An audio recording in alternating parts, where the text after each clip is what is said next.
Ether4real. Say the TV stand for tracks and vocals. You know this is easier than 1, 2, 3. You are now tuned in to Just Where TV. Just Where TV. How you doing today? Doing good, man. You? I'm good, man. Cool. Good. What's your name? I'm Ether4real, man. Ether4real? Yes, sir. Oh, man. Why do they call you Ether4real? Shit, because I spit it for real, however you want it. I rap and I sing, so you kind of get both tastes of the fire. So, Ether4real. Yes, sir. Who came up with the name Ether4real? I did. And how long ago was this? About 2 years ago. Alright. Is that when you decided you wanted to be an artist? I've actually been an artist for a while, but I guess you can kind of say I took it serious about 2 years ago. Started off with a group and then kind of started working as a singer. Let's go back. Where you from? I'm originally from here, east side Decatur. Okay. Atlanta, Georgia? Yes, sir. Okay. Born and raised here.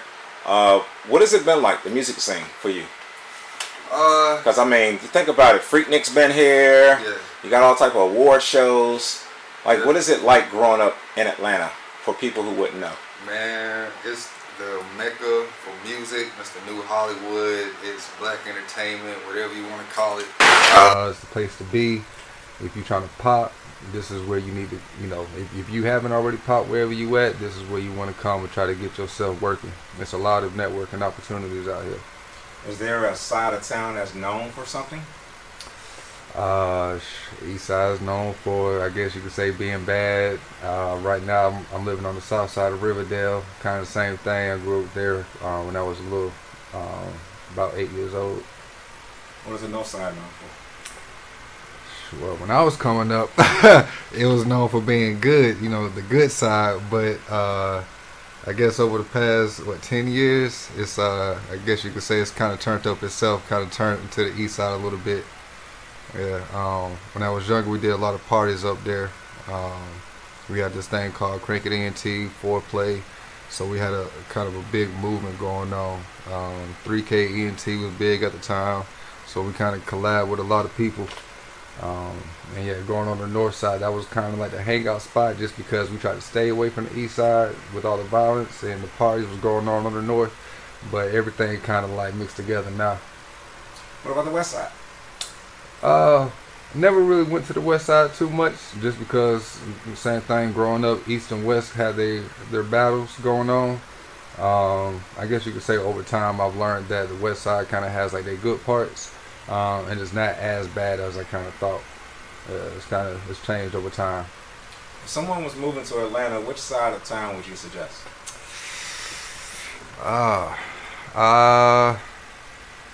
I mean, I guess it depends on what you can afford and what you're looking for. If you're looking for just somewhere to lay your head, I'll say the east side. I'll say somewhere close to the south side, just because that's what I'm familiar with. But if you got the bread, yeah, go to the west side of the nice area. Go far out east. Go far south. Go like Fayetteville. If you're on the north side, go Gwinnett. Try to get away from the bad areas. Many would call Atlanta the new Black Hollywood. Straight. What's your take on that? I feel wholeheartedly about that. I totally agree. Like I said, if you're trying to get something popping, this is where you want to come. It's definitely changed. Everyone is trying to come here. There's too much traffic, too many goddamn people out here. They killing the roads, killing the potholes. But yeah, this is definitely the place to be if you're trying to get yourself working. What's the biggest celebrity you would say you've bumped into? So far, Lil Baby. I ran into him. I ran to the Brad. I networked with Bone Crusher some years ago, but I guess most recently would probably be Lil Baby in the Brat. What was that like? What was that kind of like? How did that happen? Lil Baby, I was at the gas station. I was at work, and just so happened that morning he was there. I was there, and when we ran into each other, it was like when he had first popped off with Indeed. He kind of had this shocked face, like he didn't know which way I was about to go, but I had to let it be known, like, no, we cool, I do music too. We dapped up, that was that. with the brat, we kind of met at the liquor store when she was leaving out. We was coming in, and it was just a hey, what's up type thing. She had to go to a party. It was when Jermaine Dupri was having a So Def concert going on. What kind of bottle of liquor did she have around? She had bottles, so I couldn't see. She had them all bagged up already. Oh, okay. Yeah, what kind of bottle of liquor you had? Oh, we was getting some Henny. You know what I'm saying? Okay. Yeah, we was on the way to the studio at Low Key. Is Henny your drink, a choice? If I'm going dark, it'll be Henny. If I'm going light, it'll be some form of vodka. Some type of tequila, Jose Cuervo. Just depending on what type of turned up night I'm trying to have. What would you say the state of hip hop is right now? Man, it's more expressive. I look at it from where it is now and how it was back in the day. And back in the day, you were able to kind of be vocal about how you felt, but it was still censored and filtered. But nowadays, you can pretty much tell it how you want to tell it, and it's gonna get heard. Especially back in the day with CDs, and nowadays we're streaming, so it's a lot easier for music to get out there. How do you feel women are objectified in music? It kind of goes, hand in hand. Back then, Queen Latifah, she was kind of like, empowerment for the women. Nowadays, women still have that same empowerment. It's just more on the way, more and more freaky level. I love it. And then you got some women that have the love side to them. They have the turned up side to them. I definitely feel like women have come a long way, for real. Do you think women have a place in the rap game, being as though many would consider it a male-dominated sport? Oh hell yeah! If you ain't have no women, there'd be a lot of dudes just single with each other. You know what I'm saying? And that shit'd be weird. So yeah, definitely gotta have the women in there. That way you can get a taste of them too. What was the first place you started rapping? Like, where was your first showcase? The first place I started, or your first place you performed? Man, this was years ago. I honestly can't remember. We was with this group called Camp J Records. Great producer named Black Amal. He produced for Master P. Now he out there in New Orleans. Shout out to him. He kind of got us in the right direction with me and my group. And it was somewhere on the south side. I can't even remember the name of the spot. It was like that long ago. What's the difference from being in a group and being solo? Do you feel like there was a benefit or a disadvantage? Being in a group, it was definitely beneficial because you with the team. And when you have a team, it's a lot easier to make things happen. It's a lot easier to network, and if I got something going on over here, he got something going on over here, we can bring it together and expand pop like that. As an individual artist, it's not as easy, but there's that freedom of doing what I want when I want.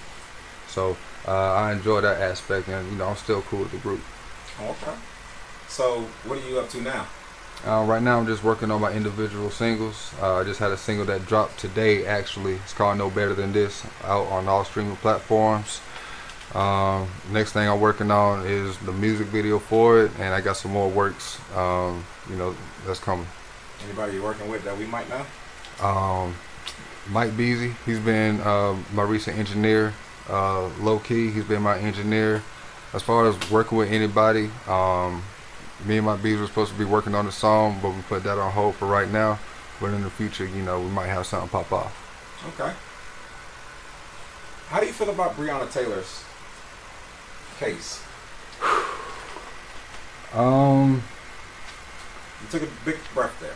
Yeah, because the justice system is fucked up, and I know how I would handle it if it was my people, and how I want someone to handle it if the situation had happened to me. There's no justice in the situation. I feel like if you're a part of it, everybody should be judged the same way, because if the shoe was on the other foot and we went and did something, it wouldn't just be one person going down, it'd be everybody who was there. So yeah, no justice is really served in that situation. What do you think should have happened to the police officers involved? off record, you know, saying the streets should have handled them. But you know, if the justice system was going to do what they're supposed to do, I feel like they need to be fair and, you know, go ahead and give them the punishment that they deserve. You know, especially with everything else that has been going on, you can't just sweep things under the rug. You can't keep sweeping things under the rug. That's not how life is. That's not how it works. What do you think is the correct process of protesting or changing social injustice? For a long time, and history will show, we've been protesting for hundreds of years. Whether if it's been blacks protesting or women protesting, injustice, however you want to put it. You know, when it comes to certain protests, I guess you could say minorities or, you know, black people, we don't have the same open freedom or open privilege as, you know, you would say other white people would have, because they can kind of go out with pitchforks and guns and everything else and flames in the air. But the minute the black person comes and we just have a group, all of a sudden it's a riot, or, you know, we're causing a disturbance. So it's definitely biased. Have you had any white friends come up to you or any other race come up to you and apologize, or maybe give some type of empathy towards the situation? Yeah, I've had people, you know, who will come up to me and they'll, you know, they say either A, you know, they're sorry about everything that's going on. Sometimes they'll look in the mirror and realize some things that they may have done, or how they may have kind of looked past some of the racist things that's happened in the past. You know, they're trying to make a change for themselves. So I feel like sometimes when situations happen, they can better somebody else, even though, you know, it can be messed up. Let's switch the subject a little bit. All right. You single? I am. Why? I don't trust women too much. You don't trust women? Yeah. Wow. Yeah, women have their own agenda. Right now I'm kind of just focusing on me. You know, I got a 6-year-old son. Just trying to make sure that me and him are good until I find the right one who can, you know, fit my criteria.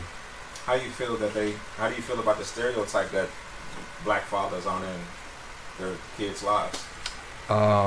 It's a messed up stereotype.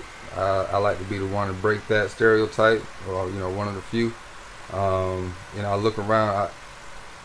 I don't feel sorry for the dudes who don't get to see their children, who don't even try to see their children. You know what I'm saying? If you're not doing for your kid, why would you expect to see your kid? Because you're not even trying to provide or support. You know, don't be the type who just be like, I'll pick them up on the weekends and then drop them off, and then you say you're a father or you're a dad. Like, it don't work like that. You got to step up and for real be a man about your shit. What do you want your music to say to people? I like to have fun. It's a vibe. You know what I'm saying? It's, you know, let's kick back. Let's drink. Let's smoke. You know what I'm saying? Let's just get together and have fun. Yeah, that's what I like to do. You know what I'm saying? I like vibes and I like energy. I like good energy. What was your last record about? Sex. Yeah. Some seductive type stuff. You know, if a girl want to get nasty, you know, some of the things I go on in the bedroom. The way that I put it down, you know, something for the ladies. Is that someplace you want to stay? Is that the lane you want to stay in? Not necessarily, but I could say that with influences of R. Kelly, Trey Songz, Usher, you know, people of that agenda, I can kind of say that has been my lane. But I can also, you know, talk about other things than just sex all the time. Where can people follow you? You can follow me at Ether4real, ETHER, the number 4 and real. How can people book you? Any emails or websites? You can book me at ether4real.1@gmail.com. Yeah, just hit me up on IG. I got all my music on all platforms. Reach out. You know, I'm willing to work, willing to network. Let's go. Last thing, what would you say was the best advice your parents ever gave you? Keep good credit. Don't have too many babies. Stay out of trouble. That was it. Ether4real, man. Thank you so much for coming past Just Swag TV, yes, the block. Yes, sir. It's been definitely real. Indeed.